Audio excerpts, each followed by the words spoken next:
What I eat in a day to maintain my 20-pound weight loss. This is what's really hard, is the maintenance part. Let's talk real food, real habits, and real results at 51.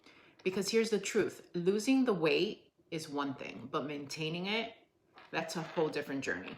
I didn't lose the weight with any fad diet, no overtraining, no cutting out any food groups. I did not cut out any of the joy in my life. In today's video, I'm walking you through what I actually eat to feel energized, strong, confident in my body every single day at 51. If you're looking for another what I eat in a day video that's actually realistic, sustainable, and hormone-friendly, this is it. So let's dive into it. If you're new here, hi, I'm Lisette. Welcome back to my channel. I help women in midlife glow up from inside and out through fashion, fitness, and mindset. I created this space because I didn't see enough women like us being represented, not just in age, but in real life. Navigating menopause, raising kids, becoming empty nesters, rediscovering our marriages, dealing with aging parents. This chapter deserves support and celebration. So if you're on a journey to feel stronger, healthier, more confident in midlife, you're in the right place. Hit that subscribe button and let's glow up together. So before we dive in, a quick note. If you've ever struggled with an eating disorder or are currently in recovery, these tools do not apply to you. They're not supportive to you. Please do what feels right for your mental and physical health. Always consult with a professional if you're unsure. This video is just sharing what works for me. It is not medical advice. Before I share what I eat, let me say I didn't lose 20 pounds overnight. It took me 1 year and 4 months to lose my menopause weight. No quick fixes, no extremes, nothing sexy, just weightlifting, daily walks, mostly whole foods, and a lot of patience. And here's the key. Once I lost the weight, I knew I had to find a way to keep it off that didn't make me feel miserable. I also want to add, I tracked my food religiously. That was a huge part of my success. Logging everything helped me understand how much I was actually eating, whether I was hitting my protein goals, and where I needed to adjust. I have a huge appetite. I could eat the same thing as my husband. And then I was wondering why I was gaining weight. So I needed to see what I was eating by weighing it and measuring. Right now, I'm not actively tracking every day, but if the scale starts creeping back up, I go right back to it. It's a tool and it's a powerful one that works. Because let's be honest, if you're not weighing your food and you're not tracking it, how do you really know what you're eating? It may feel annoying at first, but once you get your meals into the app, it's easy and you don't have to track forever, but it's an incredibly helpful tool when you need it.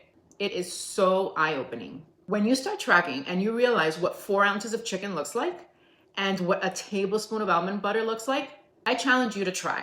You will be amazed at how much you're actually eating compared to what you thought you were eating, because I know I was. Let's talk breakfast, because how I start my day sets the tone. I wake up around 5 a.m., I hydrate with water, and then sip my creatine coffee. And I put a little bit of electrolytes in my coffee too. Breakfast is usually around 8:30, and here's what I have most days. A serving of Fage Greek yogurt, a scoop of my favorite protein powder, usually a chocolate peanut butter, a handful of berries, blueberries and strawberries are my favorite, and a sprinkle of granola for the crunch. It's simple, it's balanced, satisfying, it has protein, fiber, and a little bit of healthy fats. This keeps me full and focused all morning. I used to skip breakfast or eat something tiny, and by 11 o'clock, I would be crashing and looking for snacks. Now I prioritize fueling early, and it's been a game changer. And if I'm in a higher calorie phase, I might add a spoonful of almond butter to the bowl. Same meal, just I adjust the portions. For lunch was one of those meals that used to get skipped when I was busy. Not anymore. Here's my go-to lunch.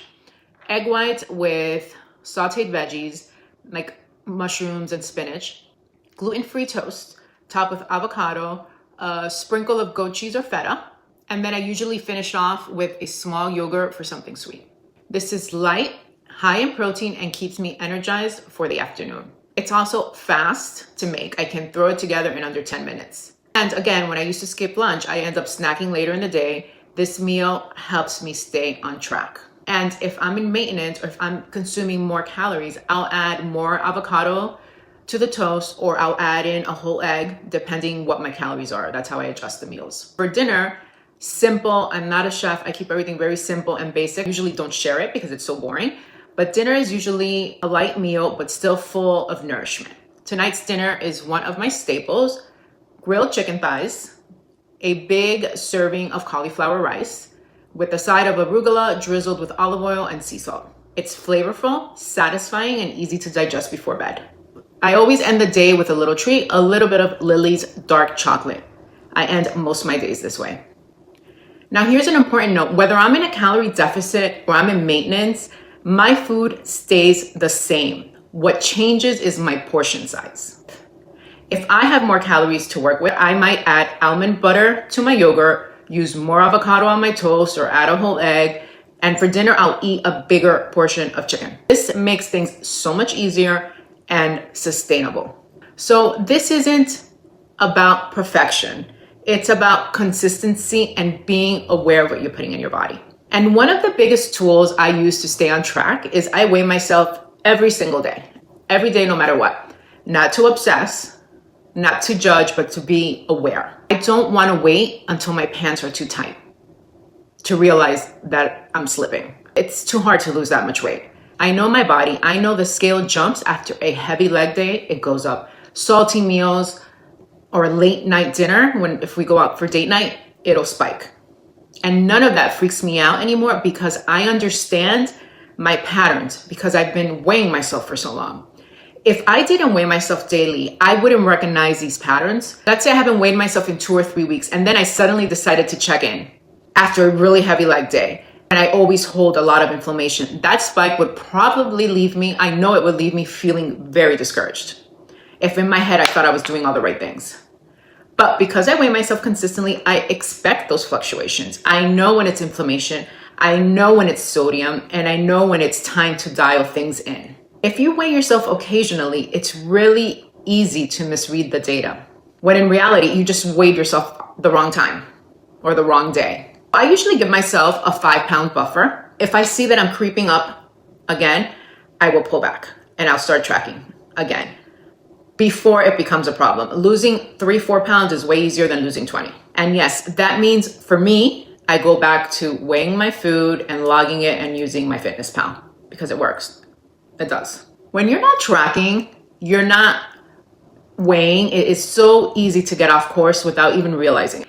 It may feel like a hassle at first, but once you get your meals into the app, it's easy. You don't have to track forever, but it's an incredibly helpful tool when you need it. It's just a tool. So the scale and the tracking apps are just tools that give you data. They give you the information you need, not shame. They're very helpful. So I also get asked so much about my supplements, and here's what I take daily. I take creatine, I take electrolytes, I take magnesium at night, I take a vitamin D3 because I'm deficient. I take a collagen powder, protein powder, a multivitamin, and fish oil every day. I'm also on a low dose of progesterone, which is huge for my sleep, and a low dose of testosterone. The progesterone has really helped me with my sleep. I haven't noticed a big change from testosterone yet, but I'm monitoring it. I'm actually due for an appointment next week, and I'll check back in.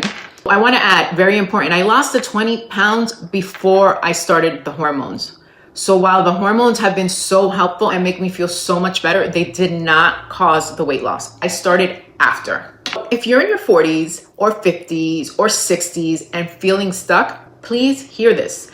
You are not too old and it is not too late.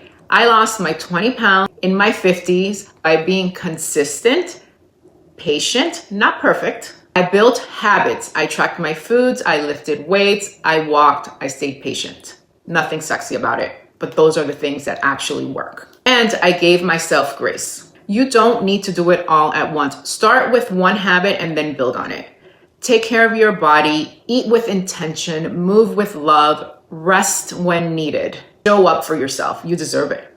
And you know what? That's the glow up. If this video has helped you, give it a thumbs up, hit the subscribe button and let me know in the comments what's one food or habit that helps you feel your best. I would love to know. And if you're interested, you can download my free Glow Up Journal. The link will be below. Thank you so much for watching. And remember, you are not too old and it is not too late to glow up. Your glow up is just getting started. See you in the next video.